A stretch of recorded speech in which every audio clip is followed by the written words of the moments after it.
दरम्यान लाडक्या बहिणींना लखपती दीदी बनवणार अशी घोषणा एकनाथ शिंदे यांनी केलेली आहे। तर दुसरीकडे राष्ट्रवादीने सुद्धा या योजनेचं श्रेय घेण्याची इच्छा व्यक्त केलेली आहे। एवढंच नव्हे तर अजित पवारांचं नाव या योजनेला द्यावं अशी मागणी राष्ट्रवादीच्या वतीनं करण्यात आली आहे। त्याच वेळेला 16व्या वित्त आयोगानं या योजनेबद्दल एक गंभीर इशारा दिला आहे। नेमका हा इशारा काय आणि लाडक्या बहिणीवरून राज्यात कसं राजकारण रंगलंय आपण पाहूयात।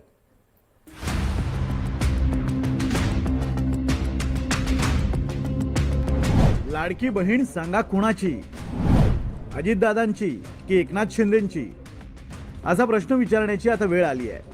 कारण लाडकी बहीण आमचीच याचं श्रेय घ्यायला आता भांडणं सुरू झाली आहे। सध्या जिल्हा परिषदेच्या निवडणुकीची धामधूम सुरू आहे। याही निवडणुकीत लाडक्या बहिणींच्या मतांवर सगळ्याच पक्षांचा डोळा आहे। या निवडणुकीत प्रचार न करण्याचा निर्णय मुख्यमंत्री देवेंद्र फडणवीसांनी घेतला आहे। तर उपमुख्यमंत्री एकनाथ शिंदेंचा मात्र गावोगाव प्रचार सुरू आहे।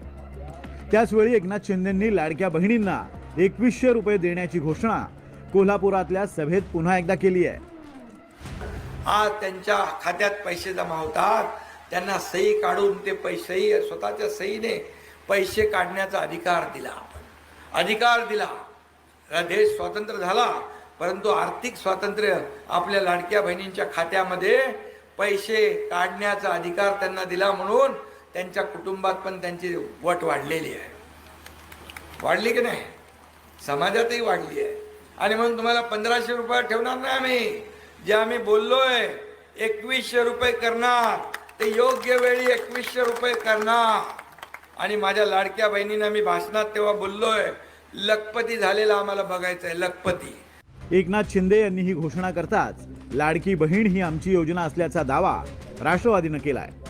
लाडकी बहीण योजनेला अजित पवारांनी निधी दिलाय आणि त्यावर महिला बालकल्याण मंत्री आदिती तटकरे यांची सही आहे। त्यामुळे लाडकी बहीण योजना आमचीच असा दावा हसन मुश्रीफांनी केलाय। इतकंच नव्हे तर लाडक्या बहिणींना 2100 रुपये देण्याचं आश्वासनही मुश्रीफांनी दिलंय। आणि गेल्या वर्षभरामध्ये तुम्ही आम्हाला निवडून दिल्यानंतर 46,000 कोटी रुपये खर्च करून आतापर्यंत आम्ही एकही हप्ता चुकवलेला नाही। आता बघून आमचे उपमुख्यमंत्री अजितदादा अर्थमंत्री होते, त्या तिजोरीच्या किल्ल्या आमच्याकडे होत्या। या महिला बालविकास मंत्री म्हणून आदिती तटकरे या महिला बालविकास मंत्री या राष्ट्रवादीच्या आहेत। आणि खऱ्यामुळं या योजनेवर आमचा अधिकार आहे। आम्ही आता 2100 रुपये द्यायचं वचन दिलेलं आहे। तुम्ही येणाऱ्या 7 तारखेला कटाकट घड्याळ बटन दाबा, आम्ही 2100 रुपये तुम्हाला दिल्याशिवाय राहणार नाही, तुला विश्वास नाही आम्ही। दुसरीकडे अजित पवार गटाचे अमोल मिटकरी यांनी तर थेट लाडकी बहीण योजनेला अजित पवारांचं नाव देण्याची मागणी केली आहे। अजितदादांच्या दूरदृष्टीतून सुरू झालेल्या या योजनेला अजितदादांची लाडकी बहीण योजना असं नाव द्यावं आणि अजित पवारांच्या स्मृती जपाव्यात अशी मिटकरींची मागणी आहे।